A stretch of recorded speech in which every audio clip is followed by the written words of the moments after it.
It works. The author sent the manuscript of this book for criticism to a friend who returned it with the notation, "It works." This judgment, born of experience, was adopted as the title of the book. A concise, definite, practical plan with rules, explanations, and suggestions for bettering your condition in life. If you know what you want, you can have it. The man who wrote this book is highly successful and widely known for his generosity and helpful spirit.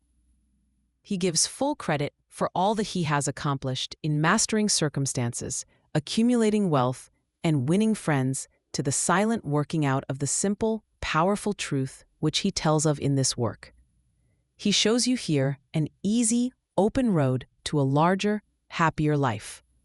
Knowing that the greatest good comes from helping others without expecting praise, the author has requested that his name be omitted. What is the real secret of obtaining desirable possessions? Are some people born under a lucky star or other charm which enables them to have all that seems so desirable? If not, what is the cause of the difference in conditions under which men live? Many years ago, feeling that there must be a logical answer to this question, I decided to find out, if possible, what it was. I found the answer to my own satisfaction, and for years have given the information to others who have used it successfully.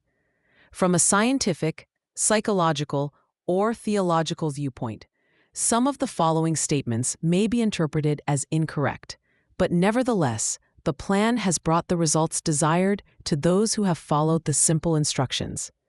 It is my sincere belief that I am now presenting it in a way which will bring happiness and possessions to many more. If wishes were horses, beggars would ride, is the attitude taken by the average man and woman regarding possessions. They are not aware of a power so near that it is overlooked, so simple in operation that it is difficult to conceive, and so sure in results that it is not used consciously or recognized as the cause of failure or success. "Gee, I wish that were mine," is the outburst of Jimmy, the office boy, as a new red roadster goes by. Florence, the telephone operator, expresses the same thought regarding a ring in the jeweler's window. Poor old Jones, the bookkeeper, during the Sunday stroll, replies to his wife, "Yes, dear, it would be nice to have a home like that, but it is out of the question. We will have to continue to rent." Landum, the salesman, protests that he does all the work, gets the short end of the money, and will someday quit his job and find a real one. President Bondum, in his private office, voices a bitter tirade against the annual attack of hay fever. At home, it is much the same. Last evening, father declared that daughter Mabel was headed straight for disaster. Today, mother's allowance problem and other trying affairs fade into insignificance as she exclaims, "This is the last straw.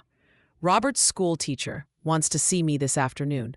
His reports are terrible, I know, but I'm late for bridge now. She'll have to wait until tomorrow." So goes the endless stream of expressions from millions of people in all classes who give no thought to what they really want and who are getting only what they expect. If you are one of these millions of thoughtless talkers or wishers and would like a decided change from your present condition, you can have it. First of all, you must know what you want, and this is no easy task. When you can train your objective mind, the mind you use every day, to decide definitely upon the things or conditions you desire, you will have taken your first step in securing what you want.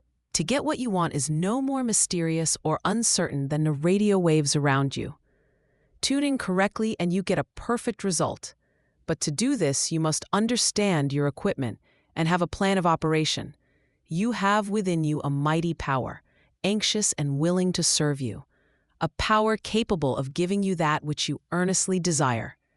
This power is described by Thompson J. Hudson, Ph.D., LL.D., author of The Law of Psychic Phenomena, as your subjected mind. Other learned writers use different names and terms, but all agree that it is omnipotent. Therefore, I call this power Emmanuel, God in us. Regardless of the name of this great power or the conscious admission of a God, the power is capable and willing to carry to a perfect conclusion every earnest desire of your objective mind. But you must be truly in earnest about what you want. Occasional wishing or half-hearted wanting does not form a perfect connection with this power. Most wishes are simply vocal expressions. Jimmy had no thought of possessing the red roadster. Landon was not actually working toward a better job. President Bondum expected his hay fever. Father and mother had no fixed idea of what they wanted their children to accomplish and were helping to bring about the unhappy conditions that existed. If you are serious about changing your present condition, here is a concise, definite, practical plan with rules and suggestions. The plan: write down on paper, in order of their importance, the things and conditions you really want. Do not be afraid of wanting too much. Go all out when writing your wants. Change the list daily, adding or removing items until you feel it is right. Do not be discouraged by changes. This is natural. There will always be changes with accomplishments and increasing desires.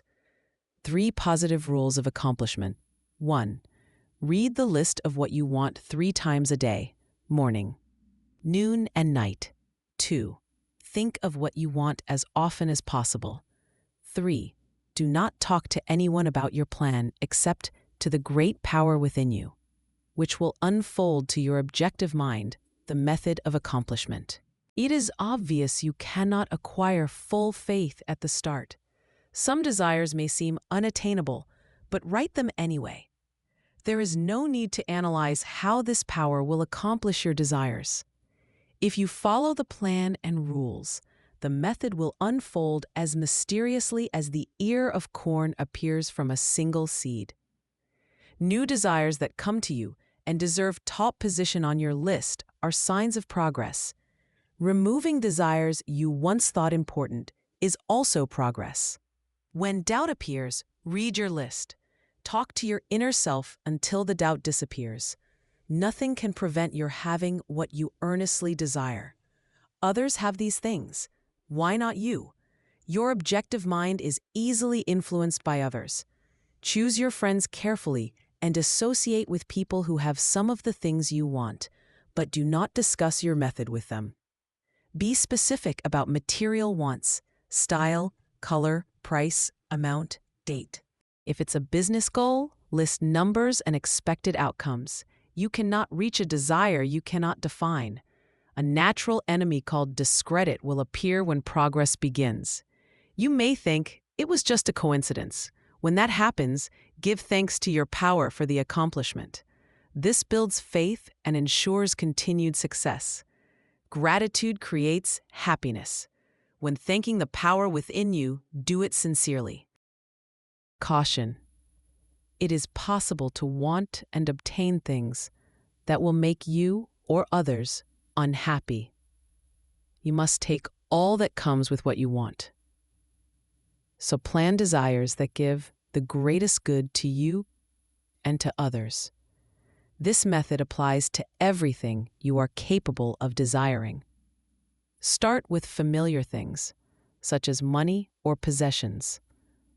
These are easier to obtain than breaking habits or healing mental and physical ills. Accomplish the lesser things first. Then take the next step. Soon you will seek higher and more important objectives. One of them will be helping others. Great is the reward for those who help without thought of return. In conclusion, a short while ago, Dr. Emile Coué came to this country and showed thousands of people how to help themselves. Many rejected his ideas and remain unchanged today. So with this plan, you can reject or accept. You can remain as you are or have anything you want. The choice is yours. It is my hope that you will find in this short volume the inspiration to choose well, follow the plan, and obtain all things you desire.